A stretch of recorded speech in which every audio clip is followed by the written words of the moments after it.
Olá pessoal, tudo bem? Meu nome é Glaucio Giesen e bem-vindo ao canal Python for Networking. Se você está buscando como automatizar redes de dados com Python, esse vídeo vai te ajudar. Eu vou falar sobre as principais ferramentas, frameworks e plataformas do mercado, tais como NetMico, Nornir, Ansible, suas vantagens e desvantagens e no final vai ter mão na massa. Eu vou criar um código em Python para coletar informações de dispositivos de rede, salvar em formato CSV e testar o tempo de execução. Vocês vão ver que no final é muito simples reduzir tarefas repetitivas com Python. Fiquem até o final.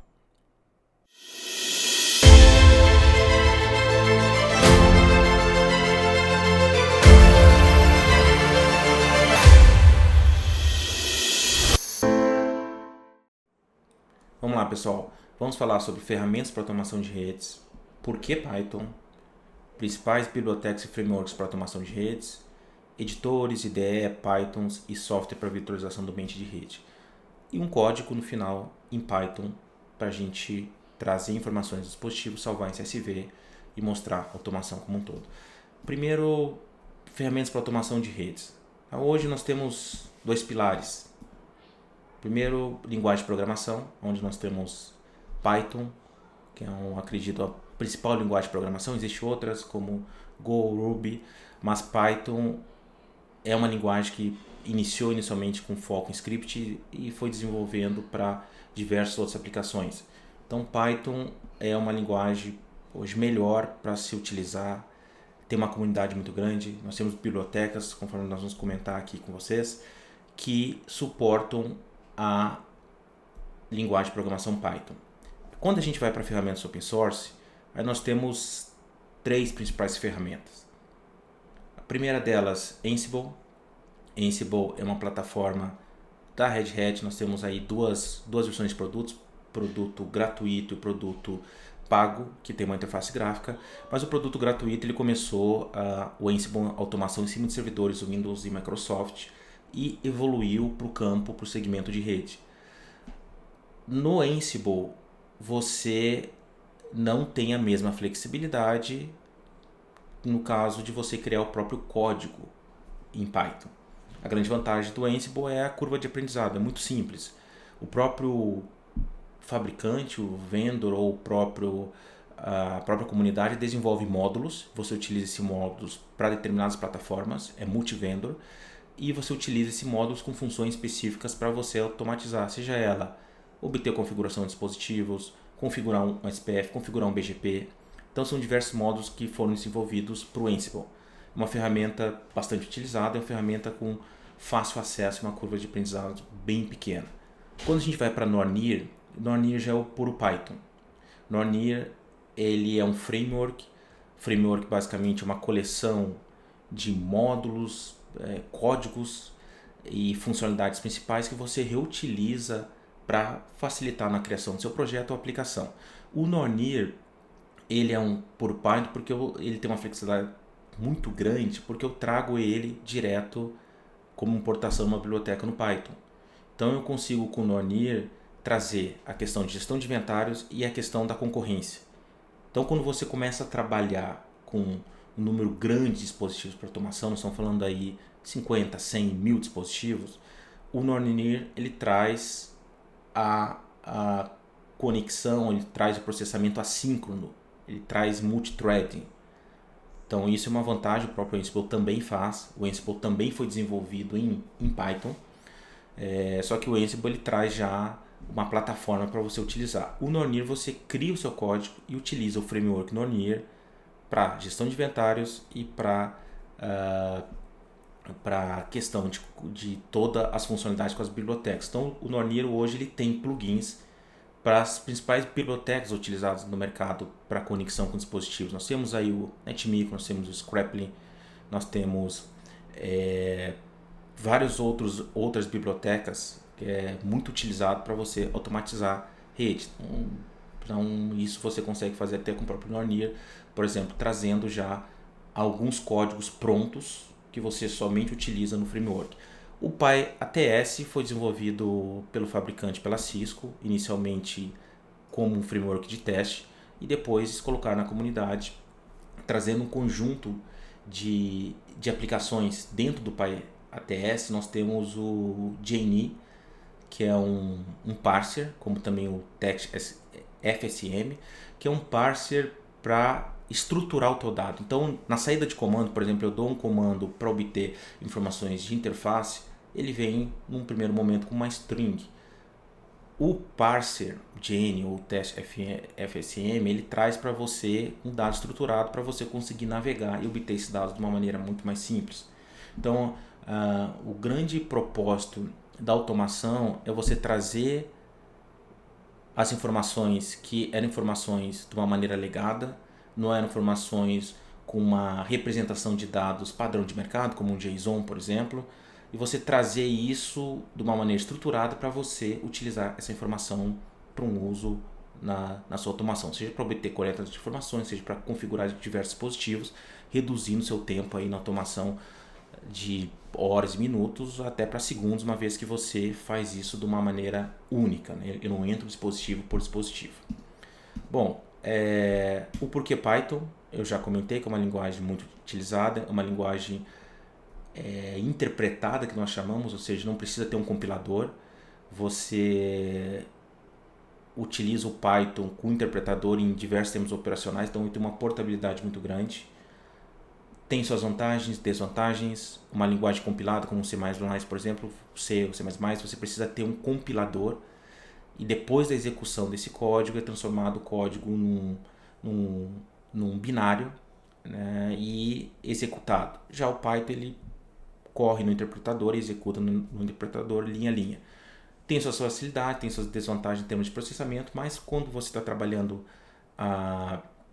em termos de script ou em termos de implementação para automação de redes, é muito imperceptível esse desempenho em termos de performance e memória consumida de uma linguagem compilada de uma linguagem interpretada. Hoje Python, utilizando o index da Tube, é a linguagem mais utilizada. Ela vem crescendo, entrou aí já há alguns anos como linguagem mais utilizada do mercado, com diversas aplicações. É orientado a objeto também, se você quer evoluir por uma aplicação com uma complexidade maior, uma aplicação gráfica. Hoje tem diversos frameworks também para desenvolvimento web, para ciência de dados. Você consegue trabalhar com orientação a objetos no Python. Grande vantagem é a sua comunidade. Então hoje praticamente a gente pode falar que Python é uma linguagem orientada a objetos, onde você possivelmente vai encontrar alguma biblioteca que faça uma função que você está buscando. Então você pode já utilizar essa biblioteca ou várias bibliotecas para você criar a sua aplicação e o seu projeto. Aplicações Python são diversas: desenvolvimento web, machine learning, ciências de dados, inteligência artificial, coleta de dados com o scrapping e automação. Então tudo isso tem sua aplicabilidade. Quando eu falo essa aplicabilidade, existem bibliotecas, existem frameworks para você desenvolver em cada uma dessa aplicação. Por exemplo, se você vai desenvolver aplicações web, provavelmente você vai, isso para back-end, desenvolvimento web para back-end, provavelmente você vai utilizar um framework como Django, um framework como Flask, FastAPI para desenvolvimento. Então, são frameworks específicos. Quando a gente está trabalhando com automação para redes, a gente vai trabalhar com alguns frameworks para automação de rede, como Nornir ou PyATS, enfim, são frameworks e bibliotecas específicas para a gente trabalhar com automação de rede. Agora, um ponto interessante é o profissional de rede, ele precisa ter o conhecimento avançado em Python para desenvolver um script ou para desenvolver uma automação? Não. Isso é um conceito um pouco errado, que às vezes leva a acreditar que você precisa ter um conhecimento de desenvolvimento em Python, na linguagem de programação Python muito avançada, para você desenvolver um script, seja ele para automatizar uma tarefa repetitiva. Você não precisa. Para automatizar, você simplesmente precisa conceitos básicos de estrutura de dados. O que é uma string, o que é um dicionário, o que é uma lista, como que eu manipulo, como que eu navego para um dicionário, como que eu acesso essas informações, esses diversos tipos de string, como que é uma função. Basicamente, com esse conhecimento você já consegue desenvolver tranquilamente qualquer código e qualquer aplicação em Python. Claro, se você quiser desenvolver uma aplicação web para automação, você vai precisar de um conhecimento um pouco mais avançado. Mas para as tarefas simples, hoje você não precisa, tendo conhecimento da estrutura de dados, tendo conhecimento de função, é o suficiente para você desenvolver qualquer aplicação para automação de dados. Outro ponto interessante são as principais bibliotecas e frameworks para automação. A primeira delas, NetMiko, é uma biblioteca desenvolvida para facilitar essa comunicação, esse acesso em SSH ao dispositivo. Basicamente, o NetMiko ele trabalha numa camada acima, ele trabalha e usa uma outra biblioteca, que é o Paramiko, uma biblioteca de comunicação SSH, onde você utiliza para comunicar com diversos dispositivos em SSH. A grande questão é que o Paramiko ele tem uma complexidade, e o NetMiko, além de fazer essa comunicação de uma maneira mais fácil, ele traz todos os retornos dos prompts de diversos dispositivos, diversos vendors. Na própria página da NetMiko tem um suporte dos todos os vendors que são suportados, e cada vendor, por exemplo, eu acesso um dispositivo de um determinado fabricante, vai trazer uma cerquilha, vai trazer essa informação eu preciso tratar, e o NetMiko trata isso para você e facilita você acessar dispositivos legados.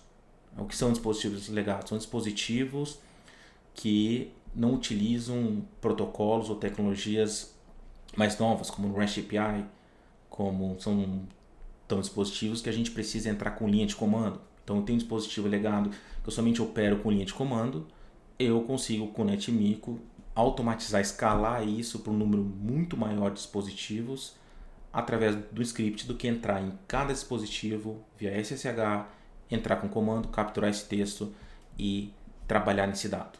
Então, o NetMiko é uma biblioteca muito utilizada. Ela não tem a concorrência implementada, então ela não consegue trabalhar de maneira assíncrona. Quando você trabalha com o NetMiko, ele acessa um dispositivo por vez, a partir da finalização ele passa para outro dispositivo, porém ainda é muito mais rápido. Estamos falando em questões de segundos quando você trabalha aí com um número de dispositivos não tão grande. Quando você trabalha com um número muito grande, você precisa trazer a concorrência, trazer o multithreading, e aí você precisa usar, seja ele um Nornir, que também tem um plugin para NetMiko, para fazer a comunicação em SSH, e você traz o Nornir para fazer a gestão de inventário e trazer a funcionalidade de assíncrono. Então isso é uma das grandes vantagens, mas estamos falando de trabalhar de 100, 200 mil dispositivos. Com outra biblioteca muito interessante, o Napalm. Napalm ele veio com um conceito de abstração. Imagina que você pudesse de alguma maneira entrar com um comando, por exemplo, get bgp config, e eu trazer essa informação de BGP de um equipamento Cisco, do equipamento Juniper, do equipamento Arista. Então o Napalm ele traz essa abstração, ele suporta somente alguns dispositivos, essa é uma desvantagem. Então somente alguns dispositivos são suportados, eu preciso trazer a informação de cada um desses vendors, então eu preciso ter suporte a esses vendors, essa versão de software, por exemplo, se é um NXOS, se é um iOS, se é um Junos, ou se é um próprio EOS da Arista. Então eu trago isso através de um comando único, eu trago essas informações. Quando eu trago, por exemplo, BGP Neighbors, eu vou trazer todas essas informações multivendor. Então esse é o propósito do Napalm. Claro que cada vendor tem sua particularidade, é muito difícil você ter uma biblioteca ou um framework que vá trazer de uma maneira única, um único comando, diversos fabricantes. Cada um tem sua particularidade, independente do padrão que está sendo utilizado, independente se você está usando modelagem Yang e assim por diante, vai ter sua especificação. Tá? Então esse é o propósito. Grande vantagem é que ele suporta, ele traz isso de uma maneira única, ou seja, eu programo através desses getters, né, que são chamados, porém ele não suporta todos os dispositivos. Nornir é o framework, é um dos frameworks onde a gente tem a gestão de inventários e também a parte de concorrência. Então, multithreading, eu consigo no Nornir, quando eu executo uma tarefa, eu vou fazer uma coleta dos dispositivos, eu vou separando em threads, isso de maneira simultânea. Então, o que acontece é que eu tenho uma performance muito rápida, onde estou trabalhando com um número de 100, 500 dispositivos. Tem testes que informam que o Nornir, em termos de performance, é mais rápido que o Ansible. O Ansible também tem a gestão de inventários, também faz de maneira síncrona. Porém, o Nornir, em termos de performance, consegue ser mais rápido que o Ansible. A grande vantagem do Nornir é a flexibilidade de você estar trabalhando o código em Python, importar o framework para dentro do código e trabalhar com os plugins que são suportados no Nornir. Então nós temos o plugin NetMico, nós temos o plugin Napalm e diversos outros plugins que eu consigo interagir com o Nornir e trazer esse framework de maneira simples e fácil para você implementar. Ansible, eu comentei já do Ansible.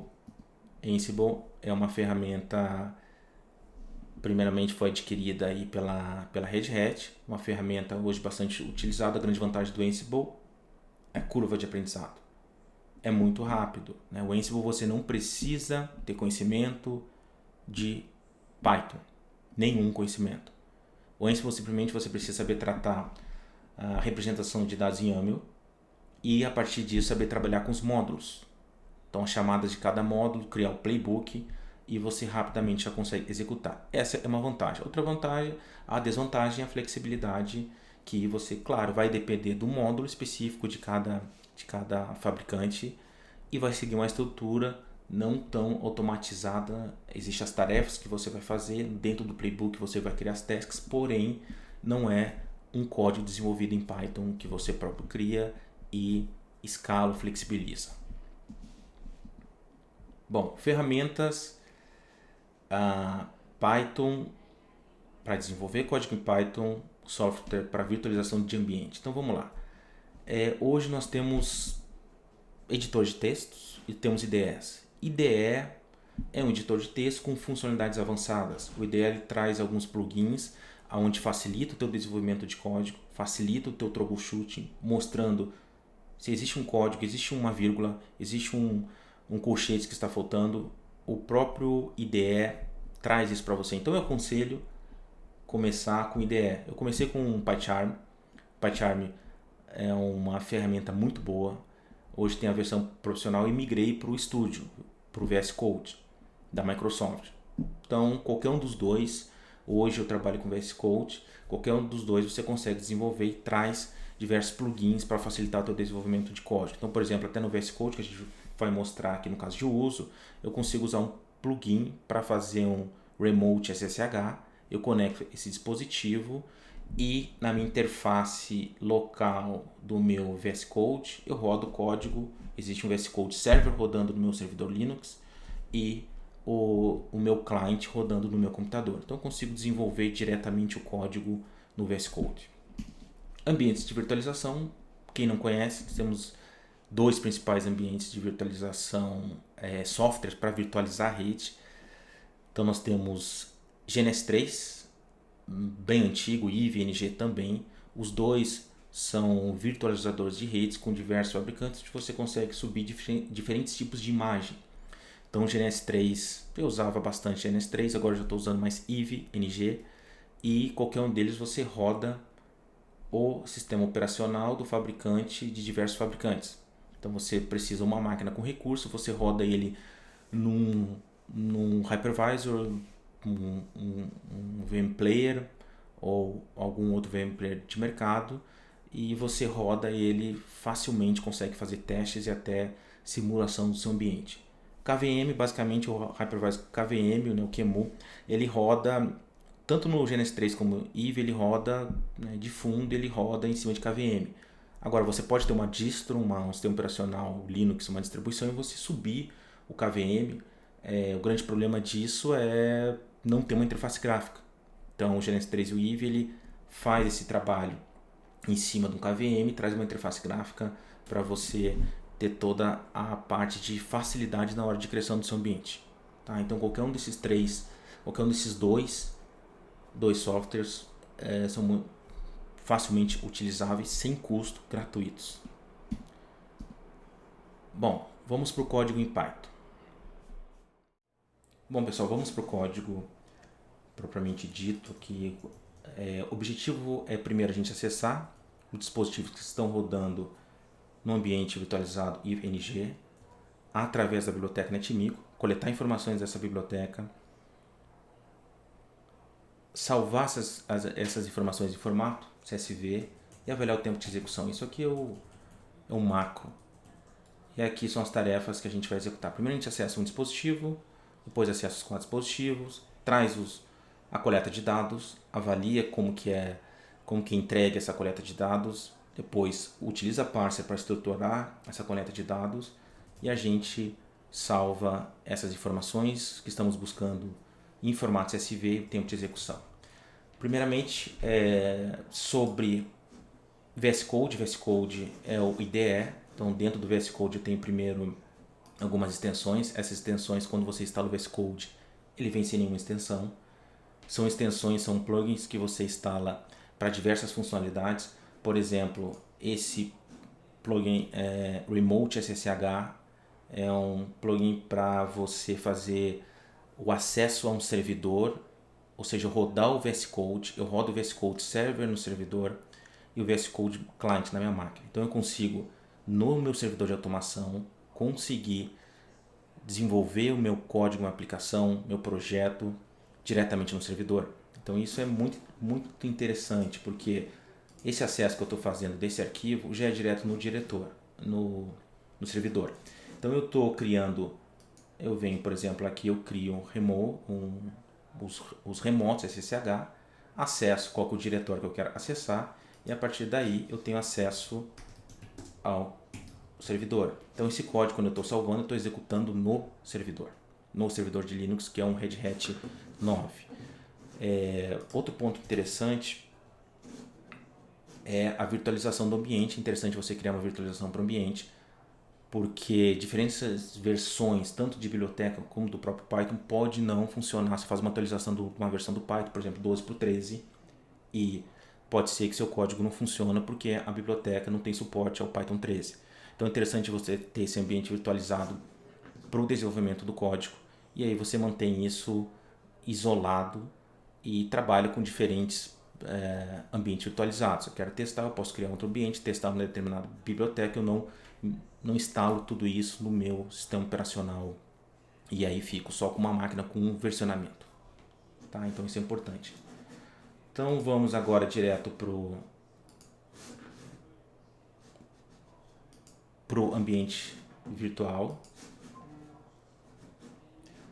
Ambiente virtual é um ING, está rodando no VM Fusion por conta do sistema operacional Mac OS. Se for um sistema operacional Windows, é o VMplayer ou qualquer outro virtualizador que você tenha. Estou rodando 4 elementos. Esses elementos estão rodando no sistema operacional Cisco clássico, que é um mais antigo um pouco, é um IOL, que é um iOS over Linux, poderia ser um XE, poderia ser um XR, e assim por diante. Um outro vendor poderia ser um Junos, um Arista, iOS, e assim por diante, ou qualquer outro fabricante que consiga ter acesso à biblioteca suportada na biblioteca NetMigo. Esse servidor é um servidor Linux Red Hat 9, que eu tenho como servidor de automação. A partir desse servidor eu faço acesso aos elementos. Eu faço acesso, esse servidor não está diretamente conectado nessa topologia, mas ele está conectado, ele está na mesma rede que essas máquinas estão, que é a rede virtualizada do VMplayer, que é o 92.168.2. Então está instalado o IVE, está instalado esse servidor e eu consigo ter acesso, por exemplo, aos elementos, aos routers virtualizados. Então eu tenho aqui .200, o R1, R2.201, .202, .203. Quando a gente vai acessar o elemento, o router, a gente precisa ter acesso a SSH, isso é importante. Então, você precisa habilitar o SSH no dispositivo. Aqui está habilitado o SSH.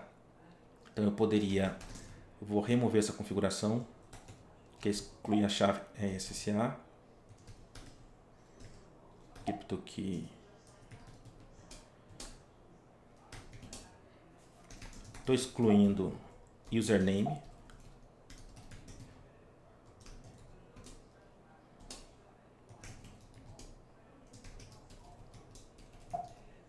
Aqui o SSH está desabilitado no dispositivo. Então, primeiramente, vamos criar uma chave.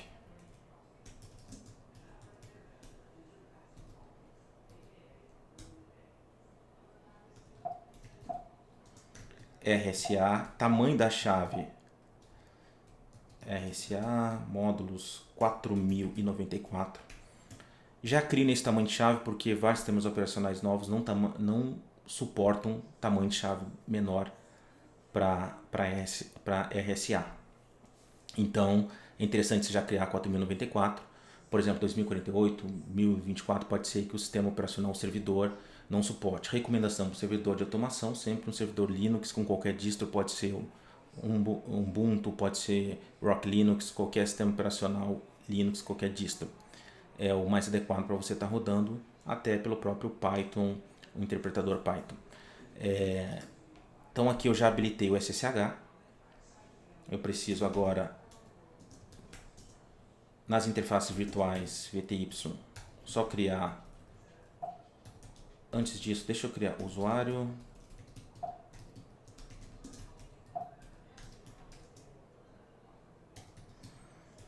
Cisco, interfaces virtuais 04. Vou permitir o protocolo SSH. Tá, já entrou o comando, a gente pode avaliar aqui, vamos VTY, a gente vai ver a configuração, login local, VTY, vamos dar um username criado já nesse dispositivo. Os outros já estão criados, R2, R3, R4. Então, voltando para o nosso VS Code. Primeiro eu faço um teste de conectividade, ver se eu estou na mesma rede. Essa máquina, conforme eu comentei, está na rede 192.168.2.24. Tentando fazer acesso ao R1. R2, testando conectividade, R3 e R4.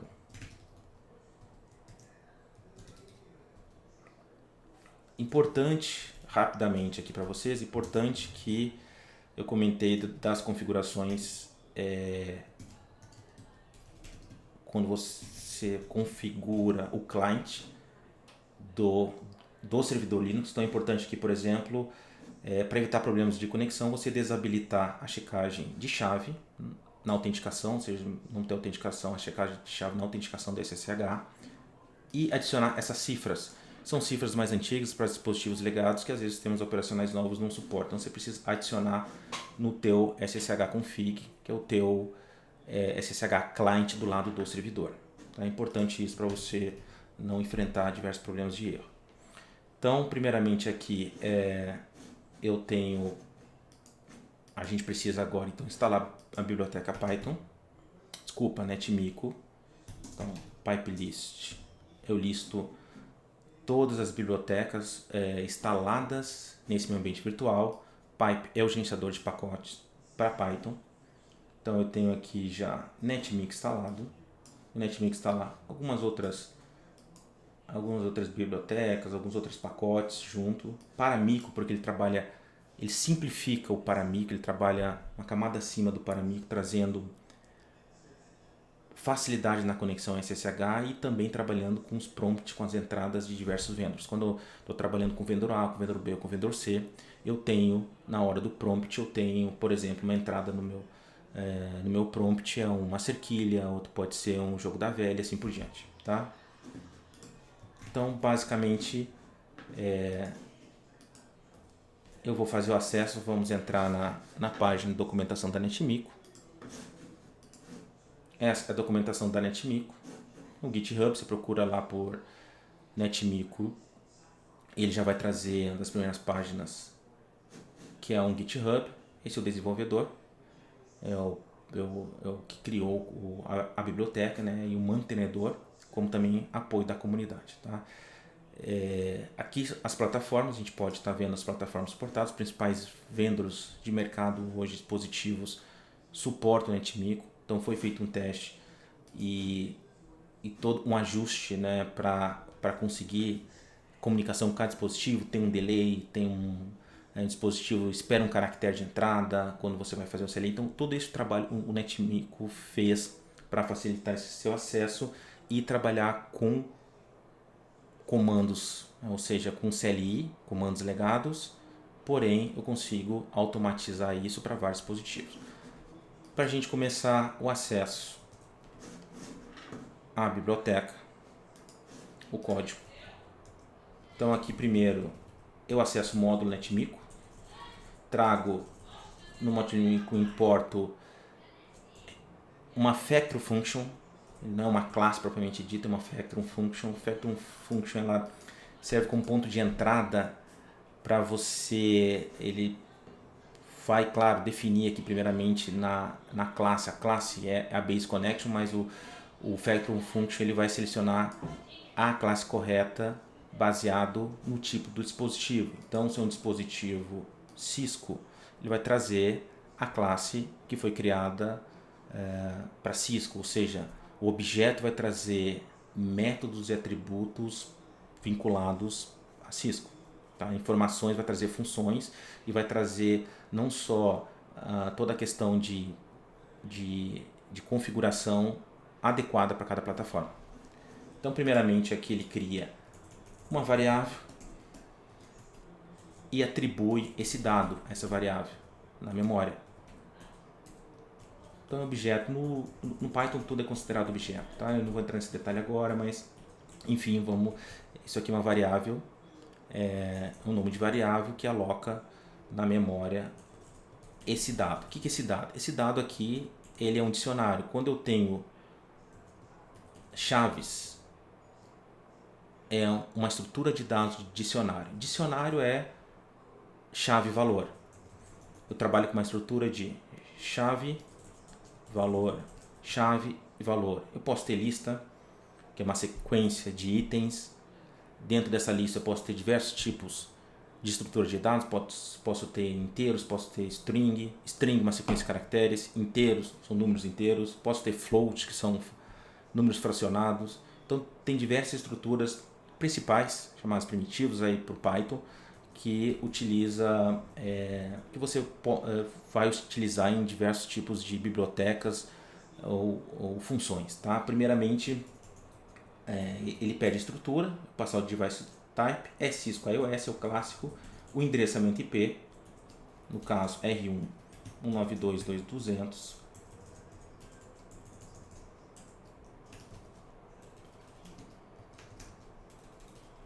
username Cisco,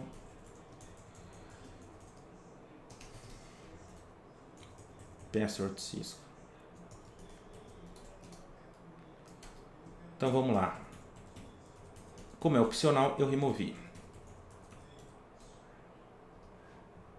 Eu vou criar um objeto, agora dessa Factory Function, para criar um objeto. O caminho padrão, eu crio um nome aqui de uma variável.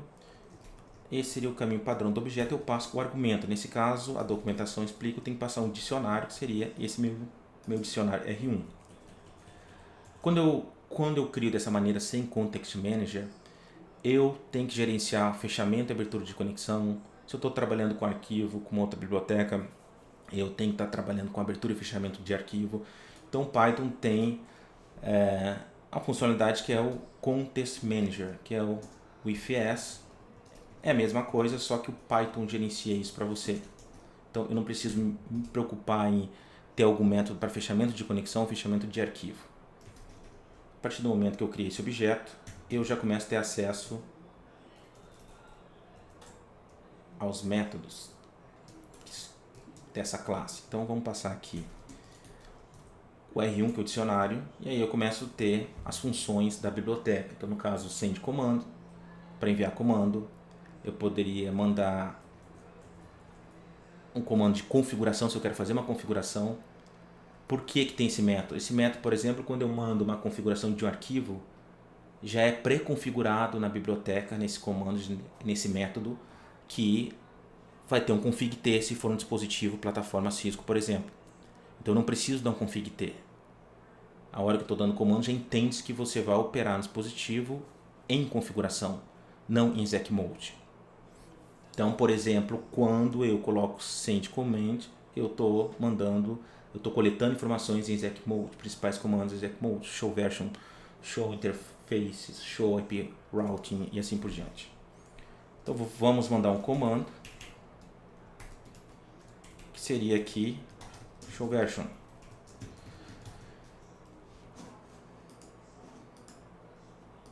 Armazeno esse objeto, eu tenho que ter o cuidado com a indentação, Python é muito importante essa indentação. Vou armazenar aqui como dados e vou usar a função built-in no Python que imprime, que é passado dentro dos colchetes. Então, por exemplo, se eu passasse uma string hello, ele vai imprimir no meu standard output, vai imprimir hello. Se eu inserir aqui data, que é essa variable name, né, esse nome de variável, eu vou acessar o conteúdo atribuído a essa variável. Então, que seria o retorno desse comando. Bom, duas maneiras de executar. Eu primeiro tenho que entrar aonde o script foi criado, dentro do ls script, e eu entro com Python 3. Dependendo da versão, no caso Python 3.12, você precisa inserir a versão, porque eu tenho às vezes várias versões de Python instaladas no ambiente. Então aqui eu estou usando 3.12, 3.13, eu entro com o nome do script. Consegui fazer o acesso, já trouxe a configuração show version do R1. Fiz o acesso ao equipamento, ao R1, e trouxe a configuração. Simples, bem simples, aqui com poucas linhas de comando. O grande ponto é qual o tipo de dado ele está trazendo. Quando eu faço esse comando, por padrão, dispositivos CLI, o output que ele me traz aqui é uma string, ou seja, é um bloco de caracteres. Se eu quiser manipular esses dados, eu preciso de alguma maneira estruturar esses dados. Só que esses dados não estão estruturados. Para eu ver que tipo de estrutura de dados, eu uso a função type. Ele vai mostrar que é uma string. Faz parte da classe string. Então, qual que é o problema desse dado? O problema desse dado é que para eu manipular esse dado, eu teria que usar algum mecanismo, alguma ferramenta, alguma biblioteca para fazer o acesso a esse bloco. Isso aqui é um bloco, todo um bloco de texto. A biblioteca que poderia ser utilizada seria a expressão regular, um regex. O grande problema é que existe uma complexidade muito grande, você vai ter que... Eu quero identificar aqui somente qual que é o serial. Para isso eu vou ter que fazer uma expressão regular para identificar aonde eu vou encontrar esse serial, então é bem complexo. Para isso foram desenvolvidos alguns parsers. Nós temos o parser test FSM, desenvolvido pela Google, e temos o JNE, que faz parte da plataforma PyATS, do framework PyATS, melhor dizendo.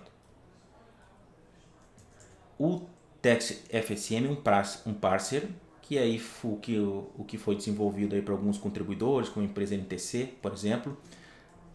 Eles pegaram essas saídas de comando, por exemplo, show version, show IP interface, enfim, para diversos vendors, e estruturaram esse dado trazendo numa representação de dados ou um dicionário, uma lista de dicionários. Porque esse dado não é um JSON. Se fosse um JSON, eu conseguiria navegar, ou alguma representação de dados que eu conseguiria navegar sem ser um bloco de notas. Então, para isso, a gente utiliza o parser. No próprio argumento eu passo qual que é o parser que eu quero utilizar, uso um boolean aqui, true. Isso tudo tem na documentação, tá? Depois a gente pode olhar a documentação. E quando eu trago agora esse dado,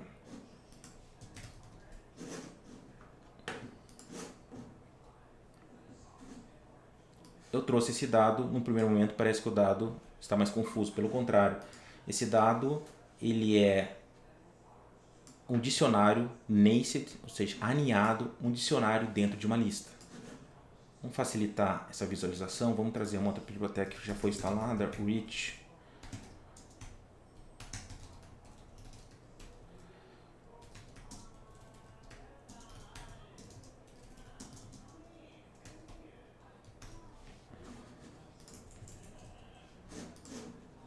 Fica mais fácil essa visualização. O que acontece? Agora eu tenho um dado estruturado, chave, valor, chave, valor. Eu consigo navegar, acessar diversos níveis desse dado. É muito mais fácil para eu coletar informações. Então, por exemplo, se eu quero trazer hostname, eu preciso acessar a palavra-chave hostname, que vai me trazer o dado R1. Se eu preciso acessar version, eu acesso a chave serial, version, ele vai me trazer versão. Se eu acessar serial, ele vai trazer a serial que está numa lista aqui também. Então vamos fazer um teste. Como é que eu acesso? Vamos primeiro, isso aqui está numa lista. Lista é um conjunto de colchetes, né? Então lista, por exemplo, lista, eu poderia ter uma lista aqui com inteiros, 1, 2, 3, 4. Poderia ter roteador, que é uma string. Posso ter um dicionário, posso ter uma outra lista dentro da lista. Então, uma lista é uma sequência ordenada porque eu tenho indexação. Aqui eu acesso essa lista. 0 é o acesso ao primeiro elemento, primeiro item da lista. 0, 1, 2 e assim por diante. Então, para essa lista, a gente tem uma lista de um elemento, certo? Se é um elemento, para acessar o dado na lista, eu insiro print. O que mudou aqui? Eu já acessei o dado da lista, ou seja, estou acessando o dicionário. Para eu acessar o dicionário, eu uso a palavra-chave. Se eu trouxer aqui version, o que será que ele vai trazer?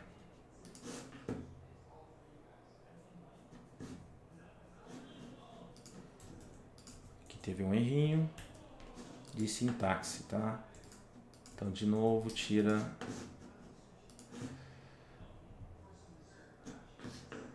O que eu trouxe? A versão. Como que eu estou fazendo o acesso? Eu estou navegando pela estrutura de dados. Eu acessei o dicionário. No dicionário, eu acessei a palavra-chave version e trouxe o dado. Qualquer versão. Qual que é a vantagem de tudo isso? Agora eu consigo manipular os dados. Então eu posso salvar numa variável version,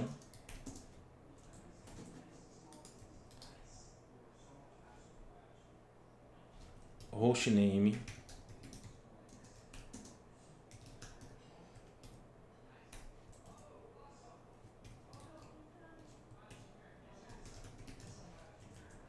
vamos ver mais informações do dado e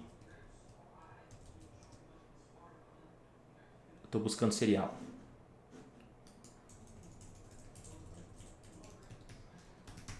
Vamos imprimir para ver se isso faz sentido. Rapidamente aqui, print, hostname.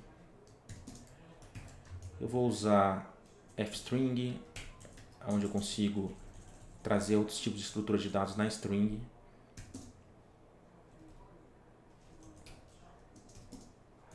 Aqui eu coloco hostname, a minha variável.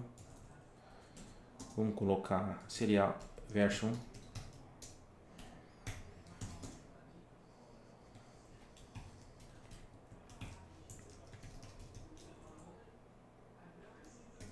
E o último serial.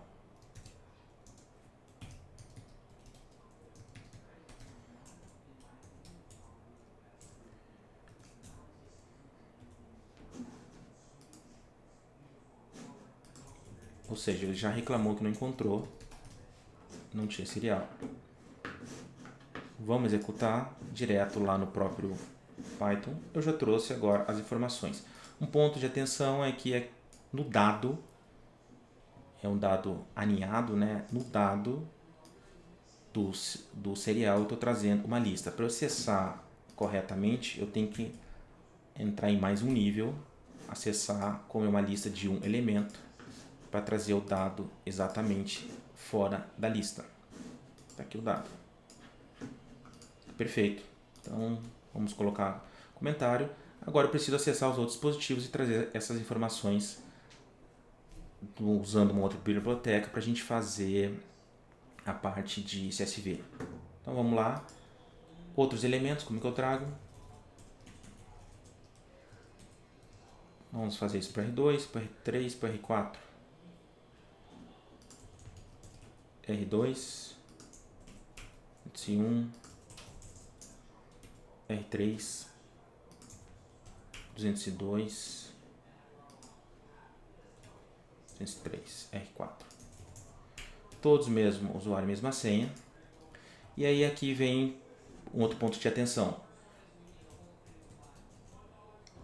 Quando eu estou chamando a função, eu preciso passar um dicionário.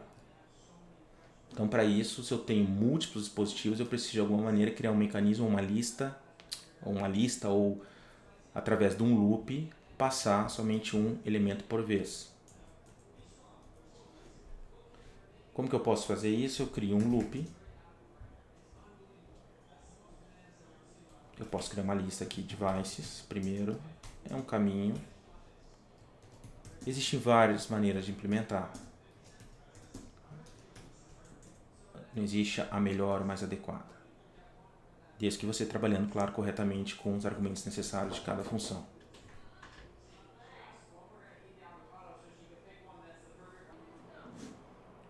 Então nós criamos a lista, trazendo R1, R2, R3, R4. E agora eu faço um for loop.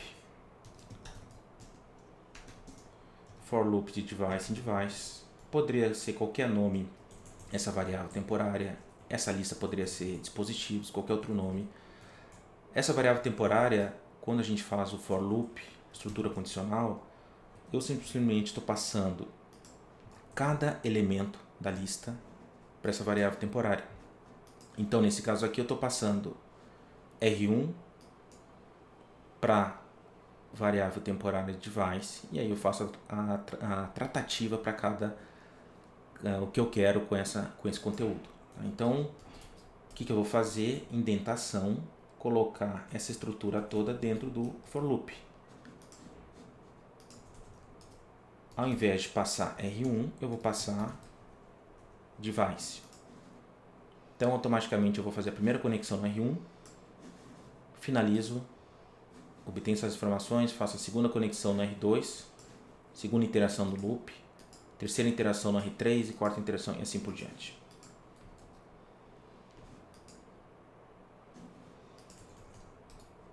Então vamos lá, deixa eu colocar aqui para dividir de um para o outro.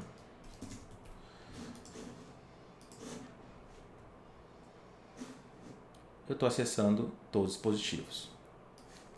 Eu trouxe a informação dos 4 elementos. Serial 1, 2, aí 3, 4 elementos. De uma maneira muito rápida e simples. Então aqui eu já teria essa informação. Vamos agora continuar com o nosso passo. Aqui foi ok.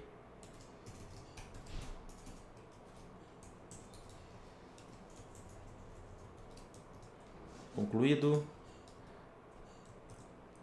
Acessado. Com parser concluído. E agora a gente vai para salvar em PDF. Para salvar em PDF, o que a gente precisa? Para salvar em PDF, eu vou trabalhar com uma outra biblioteca. Biblioteca que já é implementado built-in no próprio Python. Import CSV. Existem vários tipos de bibliotecas aí para tabulação. Temos aí Pandas, que é dá um mecanismo muito grande, o pessoal utiliza, dá uma facilidade muito grande, o pessoal utiliza para ciência de dados. CSV já é já é automaticamente built-in no próprio Python. O mais simples aqui para a gente mostrar para vocês a criação em formato CSV para abertura num editor aí de CSV. Então para isso eu vou usar o Concept Manager também. Abro um arquivo ou o arquivo existente, vou criar como router.csv, modo de escrita, cria esse objeto file. Esse objeto file eu vou já trazer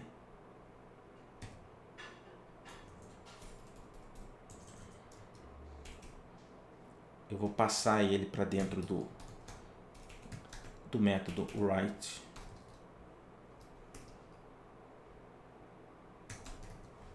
Vou salvar isso aqui, uma variável, resultado, result, e aqui eu consigo manipular e criar colunas. Utilizo esse método para a criação de colunas. Então eu vou criar aqui hostname, ele trabalha, esse argumento que eu passo é uma lista, então eu preciso colocar dentro de colchetes. Vou criar version, vou criar serial.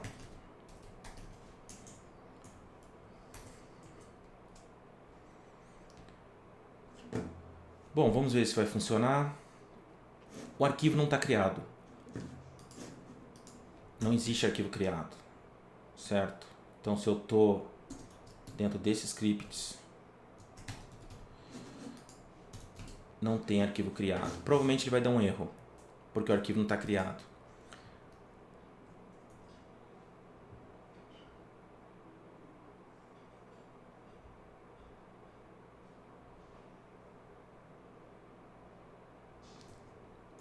Na verdade ele vai criar o arquivo, tá? Mas eu vou fazer um outro mecanismo aqui.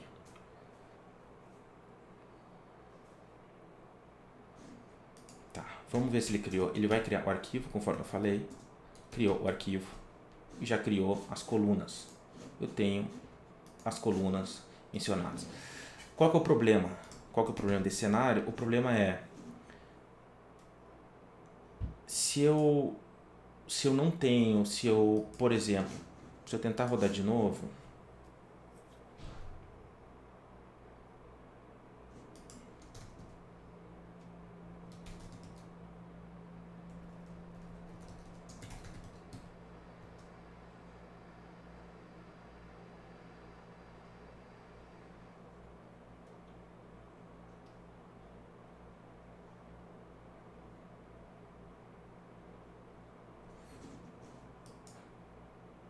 vamos continuar, mas eu vou ter um probleminha aqui, mas isso aqui isso que é bom, em live a gente vai vendo na hora, tá? Vamos lá, vamos então trazer o dado, aqui, que é o seguinte, o que eu vou fazer agora? Eu trouxe essas colunas, eu já criei,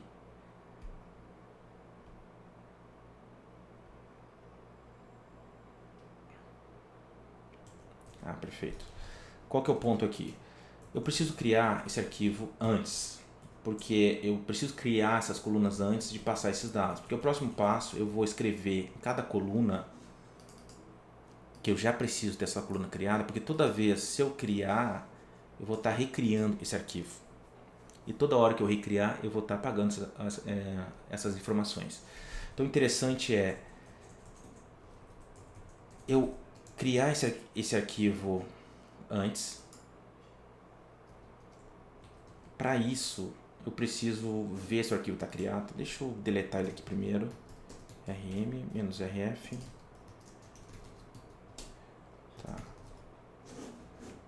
Não tem mais nada. Eu vou criar esse arquivo. Eu vou usar uma outra biblioteca para ver se o arquivo está ou não criado naquele diretório. Posso passar um path. Então é a biblioteca OS. Nessa biblioteca eu importo. Eu vou criar uma condição eu vou usar o os.path, ou seja, se existe o arquivo aqui eu coloco o path, no caso é o router.csv.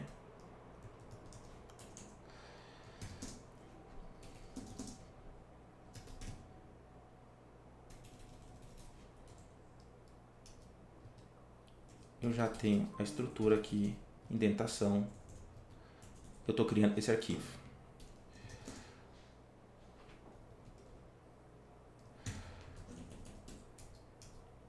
Se eu tenho o arquivo criado, se eu não tiver o arquivo criado, eu crio esse CSV. Se eu tiver, eu mantenho já a estrutura de colunas. E aqui, se eu colocar o write, ele vai sobrescrever o dado existente, eu tenho que colocar append. Então já nesse campo eu já não crio mais colunas, as colunas já estão criadas acima. Aqui eu já passo direto as informações que eu quero. Então, por exemplo, hostname, seguindo a ordem das colunas, version serial.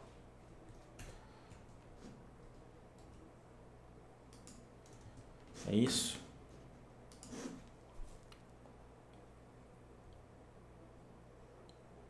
Tá, eu só fiz o print aqui, eu poderia tirar o print. Aí já trouxe o dado numa planilha CSV. Vamos abrir no editor de texto, vamos entrar lá no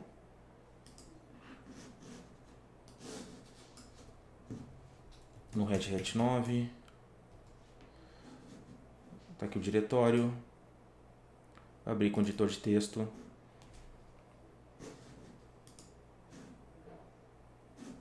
Tá a planilha criada. Ou seja, eu trouxe isso para 4 elementos, poderia trazer para 10, para 50, para 1000 elementos. Rapidamente mostrando a estrutura de dados. Aqui foi um pouco mais lento, claro, porque eu estou explicando, mas isso na prática é muito rápido, você já fazer um script de automação e depois melhorando cada vez mais esse script, tá? Então trouxemos o arquivo CSV. Deixa eu tirar esse print, eu não preciso mais desse print, deixo como comentário. Agora vamos para a última tarefa, que é o tempo de execução. Tempo de execução, quanto tempo esse script demorou para executar. Para isso a gente vai usar também uma biblioteca já built-in no Python e vamos trazer uma função específica, time import path counter. É o melhor benchmark para ele ver processamento de CPU e assim por diante. Então, o que eu preciso simplesmente aqui, vamos criar um start time aqui, o início, executo essa biblioteca e no final do código,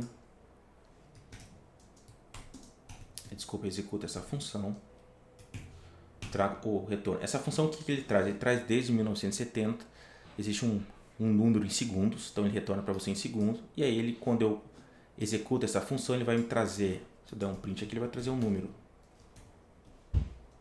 Tá? Ele vai trazer um número, e aí ele vê a diferença do início para o fim. Então ele está trazendo esse número aqui. E ele mostra a diferença em segundos. Então vamos lá, eu vou agora colocar, imprimir tempo de execução do programa, tempo de execução do programa vai ser o final menos o início, colocar um f-string,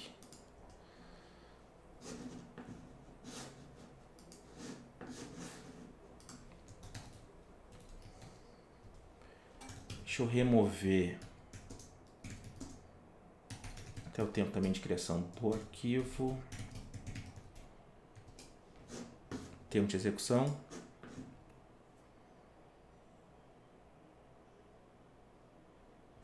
4.4 segundos, tá? Aqui foi a configuração que nós fizemos, 4.4 segundos. Vamos novamente remover o arquivo.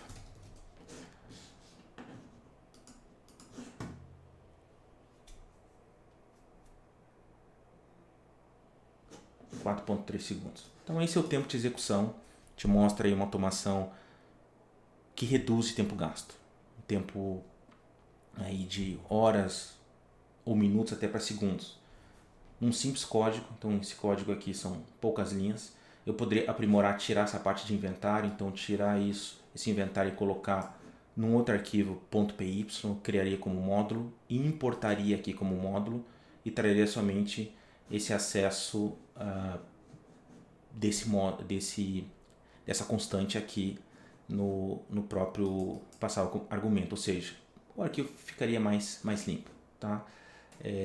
Isso é só um exemplo com o NetMico, a gente poderia fazer com assíncrono, com Scrapplay. Um ponto interessante aqui é que o NetMico ele não tem a funcionalidade de assíncrono, então ele não executa as tarefas, as threads de maneira síncrona. Você pode utilizar aí um nor_near para já trazer essa função de assíncrono para dentro do NetMico, na verdade via plugin. Agora o Scrapplay é uma outra biblioteca semelhante que já traz. Aonde que isso impacta? Isso impacta quando você tem 100, 200, 300, 500 elementos e aí você vai ter um impacto de performance. Então realmente você precisa ter uma função multithreading onde numa determinada chamada eu executo para vários dispositivos. Então, por exemplo, nesse caso aqui do NetMico, eu estou executando, eu faço o primeiro, quando eu estou rodando o script, faço a primeira execução no R1, retorno, faço execução no R2, retorno, execução no R3 e assim por diante. Quando eu treino a função assíncrona, basicamente eu acesso, claro, em frações de segundos diferentes, mas aí a gente pode falar que é simultaneamente, ou seja, concorrentemente, de maneira concorrente, eu acesso vários dispositivos. Bom, pessoal, é isso. Espero que continuem assistindo e até o próximo vídeo.